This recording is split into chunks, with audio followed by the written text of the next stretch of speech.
My name is Dr. Ian Storch. I'm a board-certified gastroenterologist and osteopathic physician, and you are listening to DO or Do Not. If you're interested in joining our team or have suggestions or comments, please contact us at doordonotpodcast.com. Share our link with your friends and like us on Apple Podcasts, Facebook, Twitter, and Instagram. We hope you enjoy this episode. This is Priya Pohani, and I am a second-year osteopathic medical student at the Alabama College of Osteopathic Medicine, and you are listening to the DO or Do Not podcast. In today's episode, we are joined by Dr. Robert Hasty, Dean and Chief Academic Officer of OCOM, the new osteopathic medical school starting in August 2024 in Orlando, Florida. Dr. Hasty highlights the state-of-the-art facilities, unique features of the curriculum, and the incredible team of OCOM. He talks about the pros and cons of attending a new school and what the school is looking for from its inaugural class. He also shares with us his journey through osteopathic medical school at Nova Southeastern and completing internal medicine residency at Mount Sinai in Miami, Florida. Dr. Hasty's many administrative experiences include starting osteopathic medical schools like Campbell University School of Osteopathic Medicine in North Carolina and serving on various boards such as the American College of Osteopathic Internists. Dr. Hasty describes his inspiration for attending osteopathic medical school and speaks about evidence-based advice to stay happy in life. We hope you enjoy this informative and truly motivational episode. Robert, thank you so much for being with us tonight. We really appreciate your time. Thank you, Dr. Storch. It's an honor and pleasure to be here. Yeah, please call me Ian. I appreciate the term of respect, but I should be calling you Doc, right? No. Please call me Robert. Thank you very much, Ian. So we have you on tonight specifically because of a new osteopathic school that's opening. We were hoping you could talk to us a little bit about it in Orlando, Florida. So can you tell us a little bit about what the school is now, what it's going to be, and sort of what the mission of the school is? Thank you very much, Ian. And of course, I'm incredibly excited to talk about OCOM, which is Central Florida's first osteopathic medical school. It's Florida's 11th medical school. And the mission of OCOM is to train caring and competent physicians for Central Florida, for the region, and will even have a global impact. And we designed OCOM to really be the medical school of the future, one that's going to train very caring and expert physicians that will embrace excellent patient care for generations to come. Amazing. There's a lot of schools in Florida, right? And there is an osteopathic school in Florida already. Why do you feel a need for another medical school and another osteopathic school in Florida? So that's a great question. So Florida is one of the fastest growing states. Actually, it is the fastest growing state in America right now.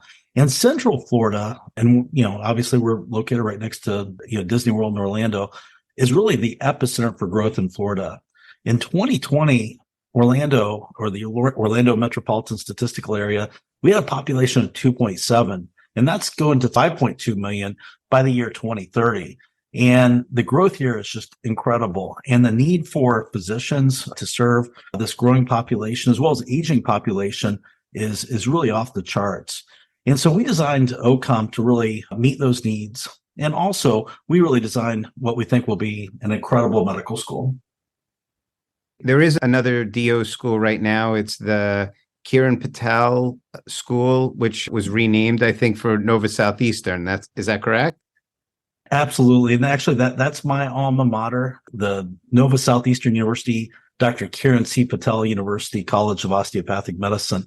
And in fact, I'm not only an alumnus of there, but I also served as a faculty member for about 8.5 years or so. And it's an incredible school. And of course, there's also the Lake Erie College of Osteopathic Medicine that has a branch campus in Bradenton, Florida. So we are currently served by 2 medical schools. And, of course, we're proud to be another osteopathic medical school in the state of Florida.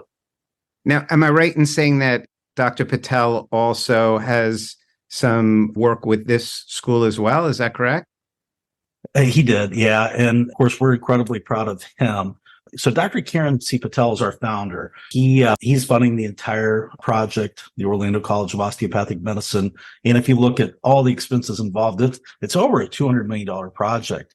And so here's a physician who came to America, truly lived the American dream by becoming, first of all, a very successful physician in the Tampa Bay area, and then going on to do a number of entrepreneurial things, including founding WellCare Insurance and other insurance companies he was part of, as well as multiple real estate opportunities and other businesses, many of which were healthcare related.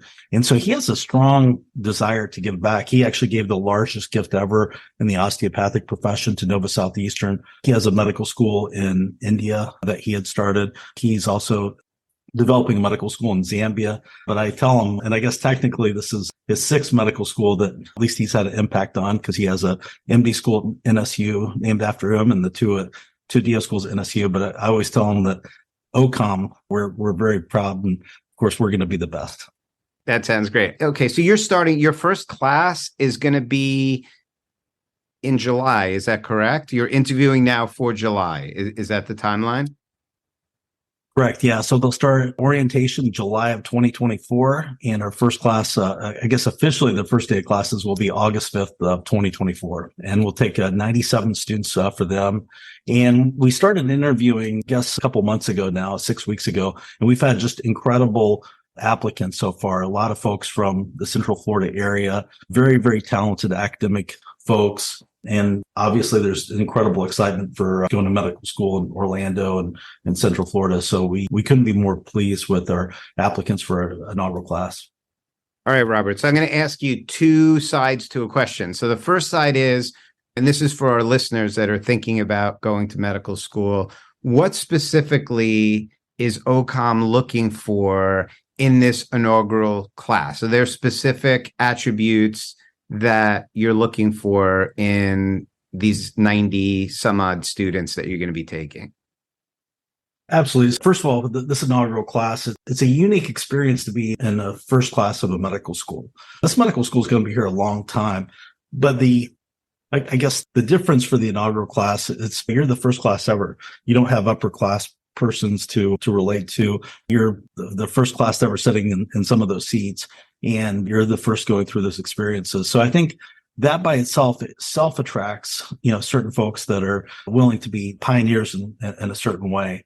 But I would say that the type of applicant that we're looking for is number one, they have to be academically strong. They have to be able to stand up to the rigors of a medical school curriculum and have a reasonably good academic track record in terms of MCATs and grade point averages, and of course the prerequisites and those type of things, as well as letters of recommendation.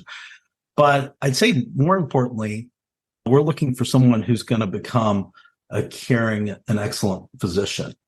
And, we look at things like interpersonal skills, empathetic skills, those type of things in our applicants. And so we actually have both faculty as well as staff interview every applicant. And with the faculty, of course, they're looking to see if the person can really have the academic rigor and everything to really become that excellent and caring physician that we want. And the staff, in some ways, they also kind of represent the patients themselves. I have this thing that I'm always telling folks. It's the mom test, right? Never accept anyone to medical school that you wouldn't want to take care of your own mom.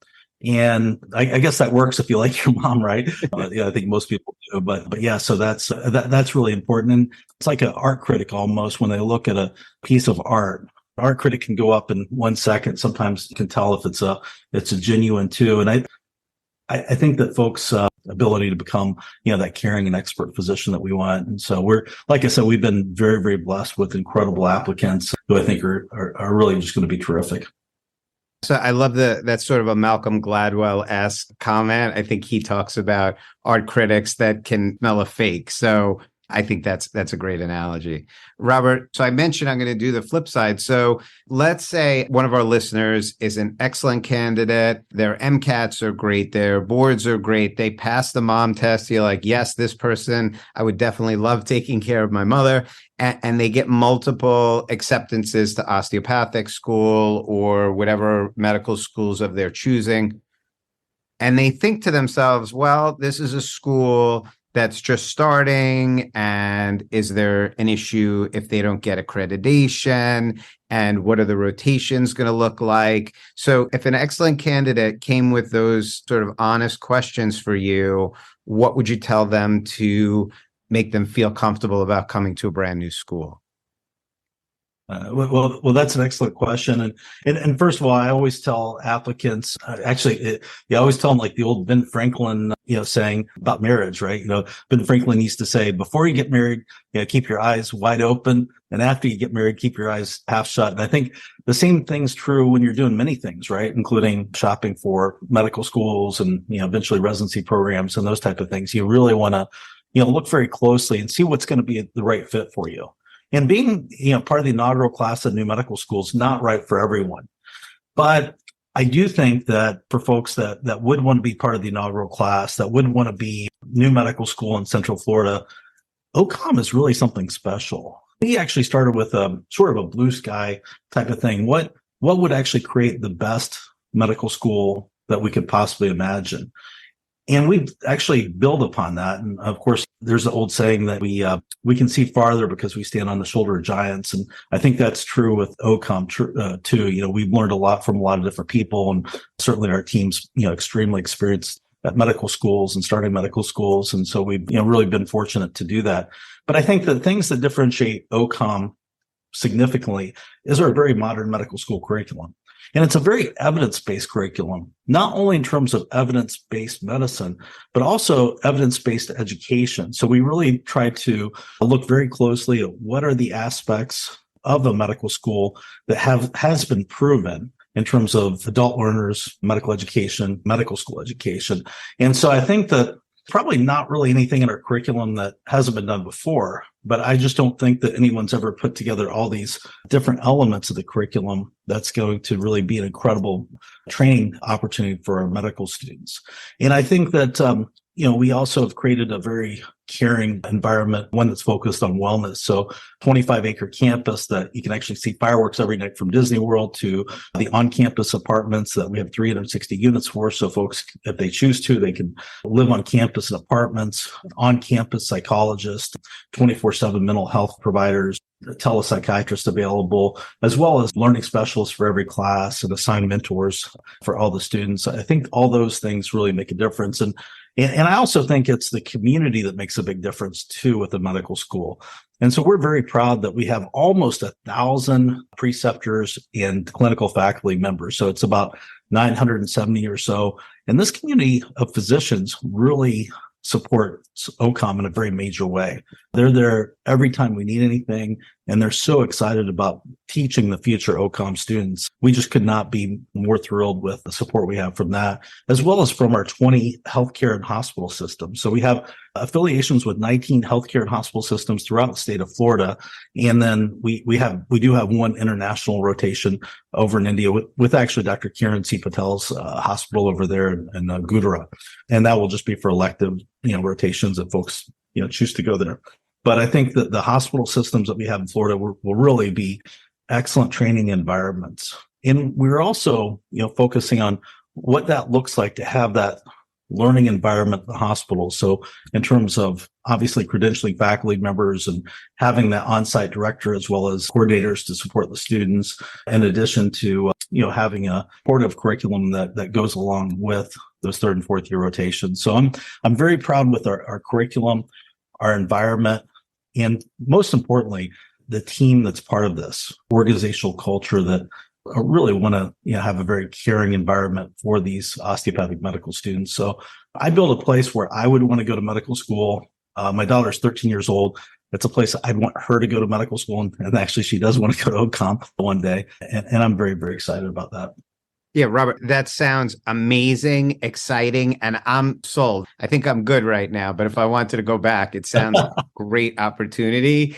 But I'm the doomsday scenario guy. My wife hates it. And I always say, I'm always looking at like the worst case scenario and what would happen if. So not in medical education personally, I'm a private practice doc, but I understand there's an organization called COCA that sort of gives accreditation. And I believe the medical school needs to be open for a certain amount of time and pass certain protocols before it can get like complete accreditation. Can you just walk through what that process will look like? And again, in that doomsday scenario, sounds like this is all planned out and that's not going to happen. But worst case scenario, I'm a student, I come, I'm drinking the Kool-Aid, I'm all excited, and then things don't work out. What happens?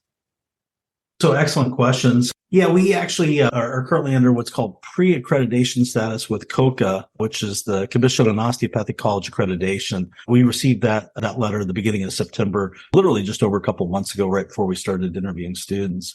And basically, we'll be in what's called pre-accreditation until such time as we receive full accreditation, which we anticipate will be just before the first class starts. And, looking back, talking with a lot of folks, everything, as far as I can tell, in the last 100 years, there's never been an osteopathic medical school that's matriculated students that didn't go on to achieve full accreditation. Now, of course, obviously everything's possible, but I've told my team, as long as I have anything to do with it, we are not going to be the first 100 years to have something like that happen. But of course, we have a very strong commitment to ensuring that we meet every accreditation parameter and ensuring that we go on to achieve full accreditation prior to graduating our first class. Now, in terms of doomsday thoughts, we do have over $50 million escrow and operating reserve account in case there is a teach out scenario that is required by accreditation. But again, I have no plans on going there. A little bit of a track record with this, and I feel very, very strongly that we'll do very well at OCOM. All right, that sounds great. So I feel very confident that if you offered me a position and I was accepting a position, that I'm going to be a DO and everything's going to be okay. That sounds pretty good. One other little silly question. So I actually did my GI training at University of Miami. And so I was a resident in the state of Florida. At Disneyland was about, I believe, 3.5 hours away or some such. Now, your students are going to be there. Once they get resident status, and again, it used to be this way, can they still get a year-long pass as a Florida resident at Disney World and go whenever they want? Is that right? Yeah, it's funny you ask about that. We actually even looked at whether or not we could do it for all of our students, faculty, and staff. But how Disney is currently doing their passes, it didn't seem like it was going to be real easy for us to administer. So we decided not to go with that. But yeah, absolutely. I mean, we're literally about 3 miles, kind of go around it. So it's 15 minutes or so to actually get there. But I think that's one of the great things about being here in Orlando. It's an incredible place to live and so much fun stuff to do. So you talk about medical student wellness in a very stressful situation going through medical school and eventually residency. And I can't think of a better place to do it. We have lots of sunshine and it's a very supportive community too. It's a very friendly, safe community. And we're also the number one destination place in the United States for vacation. So we get a chance to live and work and learn in a place that most people vacation at. So we're very fortunate. I think that's such a good point. Having been a Florida resident for 3 years, Floridians are definitely a very nice group of people compared to some of the other bigger cities. I found Floridians take things a little slower, a little less stress, and again, just very nice and pleasant people as a generality. I agree. And especially here. Yeah. So, Robert, we're going to go into your whole journey. We're going to shift gears in a minute, but there are a couple of questions that I just wanted to focus on specifically about you that I thought were very interesting and maybe play into this conversation a little bit. So the first one that I wanted to ask you is on your call tag on your email. So interestingly, I love being a little self-deprecating, but when I first started this podcast, there was a famous DO that we invited onto the podcast, and they looked at my call tag on my email, and it said Dr. Ian Storch. And they said to me, like, listen, Storch, if you really want to be an advocate for osteopathic medicine, you probably should have Ian Storch DO. And it was an honest mistake. I quickly changed it. It was not meant with any malintent, but I thought it was very interesting. Now, I'm an internist at training, and I'm a fellow of the American College of Physicians. And on your call tag, you actually have listed that you're a fellow of the American College of Physicians, which is the internal medicine organization, and also a fellow of the American College of Osteopathic Internists, which are sort of similar organizations, one being sort of the MD general group, and the other one being specific to DOs. can you talk to me a little bit about why you have both fellowships on your call tag and how that's important? Because I found it very interesting. Well, first of all, yeah, thank you for that. And we will have to get you connected with the American College of Osteopathic Internists. So, as you said, I'm both a member of the American College of Physicians as well as the American College of Osteopathic Physicians. And in fact, I happen to be fellowed with both. And I actually happen to be the current president of the American College of Osteopathic Internists. So I'm, very, very blessed to be with that organization. And, and I've been a member. I guess I just realized the other day that it's 23 years I've been a member of it. And it's been an organization that has really, it supports the entire profession in terms of every DO who's an internist, but it's also one that has been so good about giving folks leadership opportunities, advocacy, protecting the profession, and more importantly, the patients that we serve, as well as just giving world-class education. And that's the American College of Osteopathic Internists. And similar to the American College of Physicians, who represents all internists in America, the ACOI focuses on osteopathic internists. And I can tell you, as an organization, it's been like a family to me. I don't know if I don't think I'd be starting medical schools had it not been for opportunities I'd gotten through the ACOI. And of course, the education I've got, become a better physician and a better leader and do all those things that I do. I've been very, very blessed to be part of both. And I do think that as physicians, it's excellent for us to part of our membership organizations that really ultimately serves to make us better physicians and support our patients in better ways. So I'm very positive, and both organizations are great. I thank you for that. And like I said, I really think it's profound that you have both of those and that you're president. Obviously, that's very impressive. My other question about specifically you as the starting up this school, this new venture, this is not your first rodeo from what I gleaned. So can you just tell me about the other schools that you were involved in as startups, and then how you became involved in this school? And it seems to me like, again, looking at your resume, if I was starting a new osteopathic school, you're the startup DO school guy, right? Like you're the guy that you want to start up a school. So can you talk to us a little bit about your other experiences and then how you got involved in this one? Yeah, excellent. Great question. And I'm mostly a career academic physician. I was in private practice for a couple of years. And then, as I mentioned, I was at Nova Southeastern, my alma mater, for 8.5 years. And then a friend of mine, the founding dean of Campbell University, a guy by the name of Dr. John Kaufman, who actually recruited me up to be one of his associate deans at a new medical school, which became North Carolina's first osteopathic medical school at Campbell University. I had the incredible opportunity of being there, and I learned so much about starting new medical schools. And from there, I got recruited out to start Idaho's first medical school in a state that at the time ranked 49th out of 50 in terms of physicians per capita. Probably the hugest need for a medical school anywhere else in America at the time. Recruited me out there to be their founding dean. And so I was very, very fortunate to serve in that capacity. And I'm very proud of it. That school did incredible things. You were asking about going on to achieve full accreditation. They did. We had an incredible, I was thinking back that inaugural class. And as I remember it, they did better than the national average on the first boards, which pretty incredible to beat the average when you're the very first class at a new medical school, and very proud of that. And of course, the difference it's going to make to so many people for so many generations. So I was part of that. I've also consulted on several other newly developed medical schools, but with OCOM, I also am the founding dean. I was employee number one here. And I think I learned from all those experiences along the way. And this one, I really designed to be here long term. So I plan on finishing out my career at OCOM, and of course back in my home state of Florida, which I love, and just so excited about what we've done here, which I think is going to create an incredible medical school for so many. It's amazing. Amazing. All right. So with that, let's hear your story. So Robert, can you start off by telling us where you grew up, which I think you gave us a little idea already, and where you went to college and when you decided you wanted to become a physician? So I grew up in South Florida. I was actually born in the Midwest, but my single mother wanted to move us down to South Florida to give us opportunities. In fact, she actually moved us to Boca Raton, Florida. So I was the poor kid in the rich kid's town growing up with single mom in South Florida and had incredible opportunities there. I went to University of Miami for undergraduate. And then I went to Nova Southeastern, what's now the Dr. Karen C. Patel College of Osteopathic Medicine. And then I did my residency training at Mount Sinai in Miami. Now they say that there's a Mount Sinai in New York, but we always say that the real Mount Sinai is in Miami. So we're very proud of that. And I had, just incredible opportunities all along the way.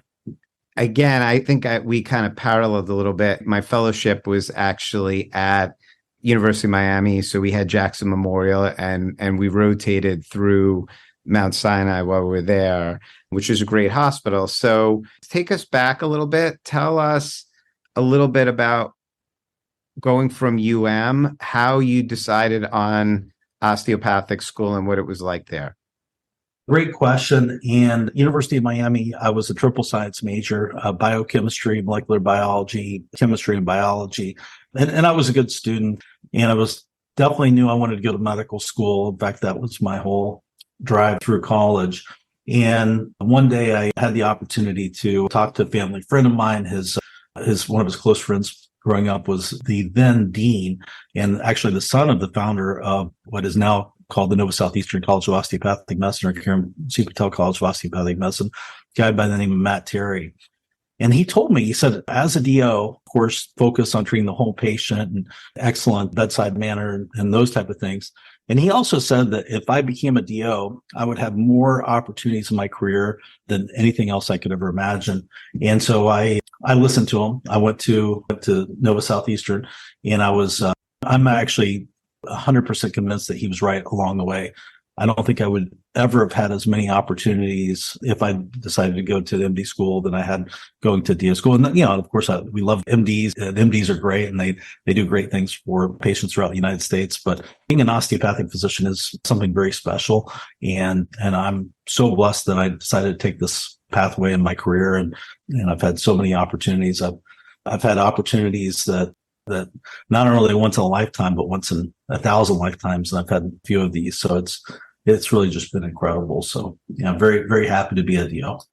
Most of the people that we interview on the podcast, I don't have as much of a personal connection to their experience. But again, as I alluded to, Mount Sinai, I know the hospital, so we can talk a little bit about that. I think that's great. So again, from my experience, I was in a small community hospital at the time for my residency, which was a predominantly allopathic residency, which I chose because I wanted to do gastroenterology and I felt it would open more opportunity. I went to University of Miami, and when I was at University of Miami, again, there were two hospitals.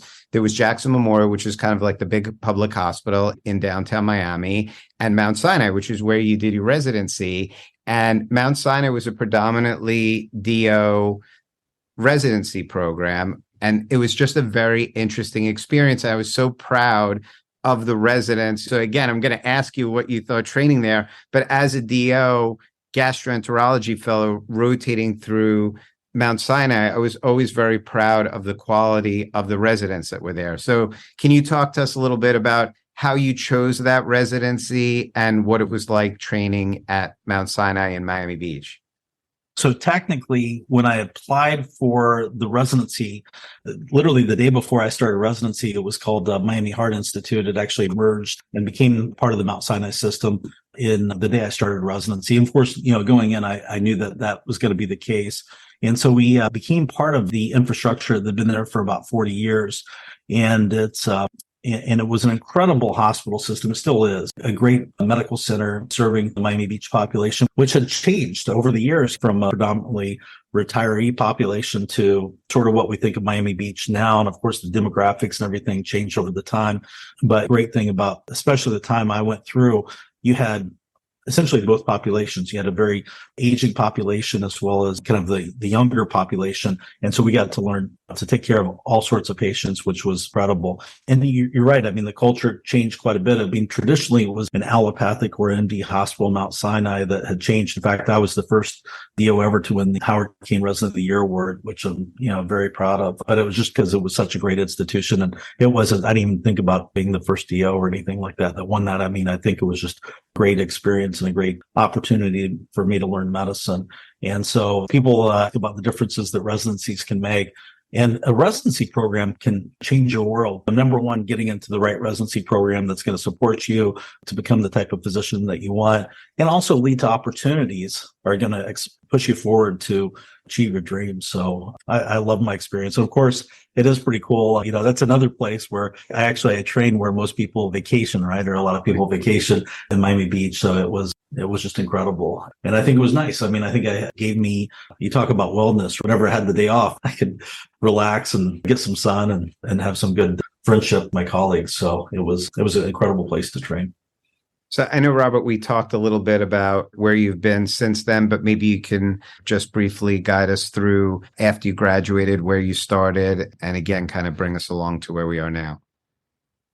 My first job out of residency, took a job that hardly anybody knew what the job was at the time. It was a hospitalist. Of course, nowadays, I think people understand what hospitalists are across the United States. But at the time, the term hospitalist had only been invented just a few years before. Actually, I think it was first coined in 1996 in a New England Journal of Medicine article. But in 2003, when I graduated residency, I was a hospitalist at Lee Memorial Health System, which is now called Lee Health, at the flagship hospital there.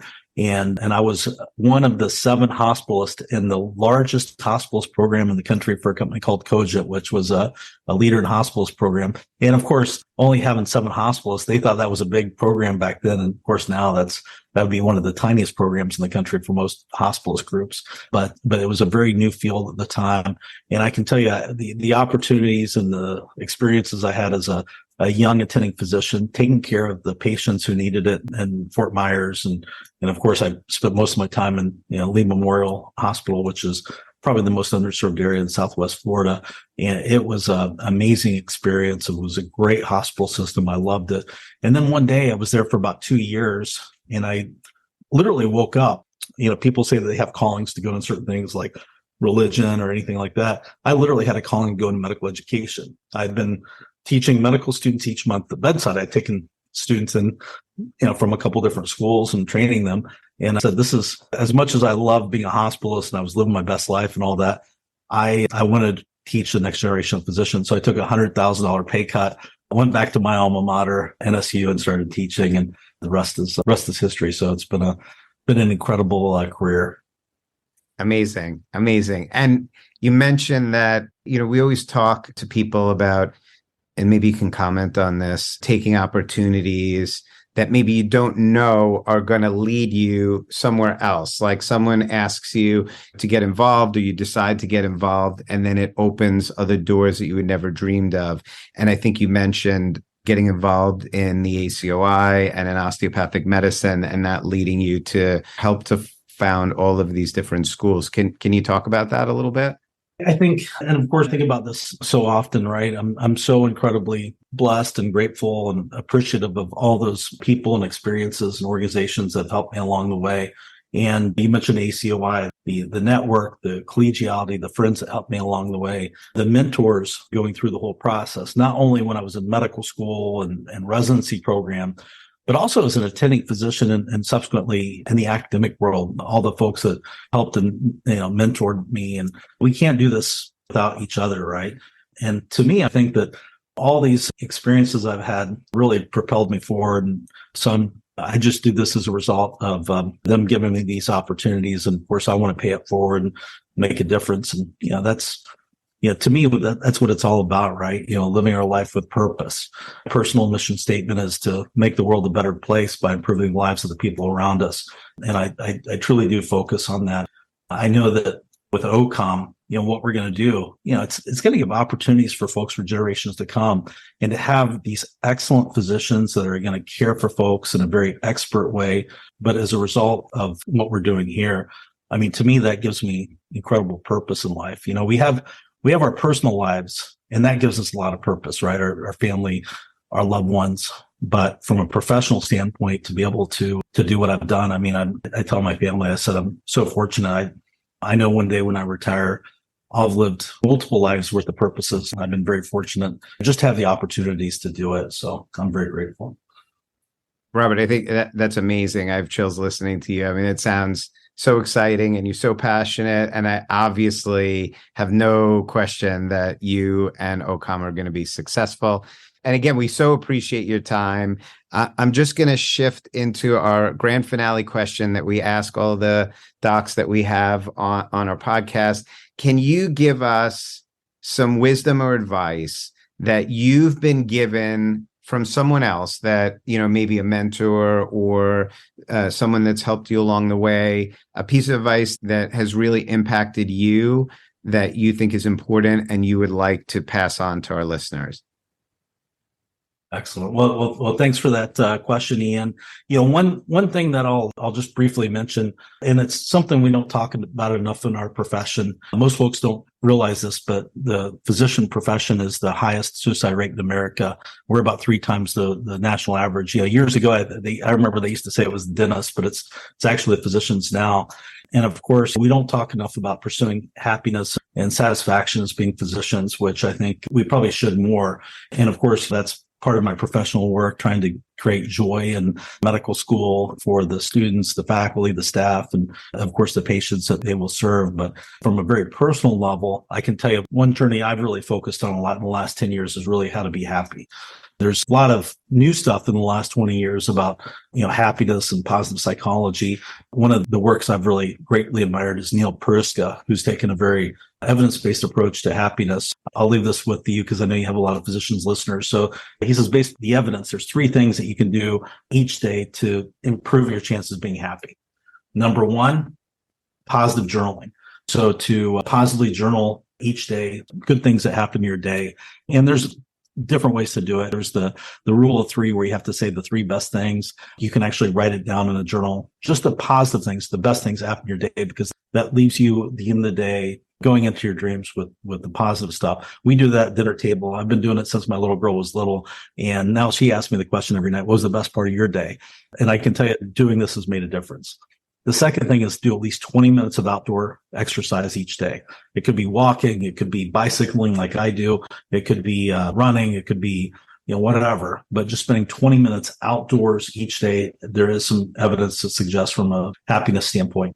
And then the third thing is random acts of kindness, trying to do kind things for other people.